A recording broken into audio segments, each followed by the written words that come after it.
Hello বন্ধুরা, আমি রিমি তোমাদের সঙ্গে আবার একটা নতুন রান্নার ভিডিও নিয়ে চলে আসলাম। আমি আসলাম বাঁধাকপি নিয়ে। নিরামিষ বাঁধাকপি করব হলুদ ছাড়া ঘি দিয়ে। তা প্রথমে বাঁধাকপিটা কেটে নিয়েছি, আর এদিকে কড়াই গরম জল বসিয়ে দিয়েছি। গরম জলটা হলে বাঁধাকপিটা দিয়ে দিলাম, আর এদিকে সবজিটা কেটে নেব।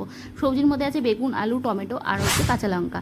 কাঁচা লঙ্কা চিড়ে নেব, আর টমেটো আর বেগুনটা কেটে নিলাম। আলুটা কেটে নিয়ে ওই সিদ্ধর মধ্যে দিয়ে দিলাম। বাঁধাকপি যে সিদ্ধ করতে দিয়েছিলাম তার মধ্যে দিয়ে দিলাম, দিয়ে ভালো করে নেড়ে চেড়ে নিলাম।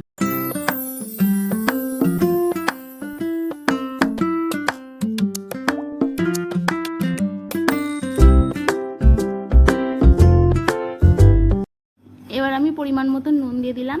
যে যতটা লাগবে সে ততটা দেবে, যেমন পরিমাণে চাই। ভালো করে নাড়াচাড়া করার পর এদিকে কড়াইটা ঢেকে দিতে হবে। একটা থালা দিয়ে ঢেকে দিলাম। 1 থেকে 2 মিনিট ঢেকে নিলাম।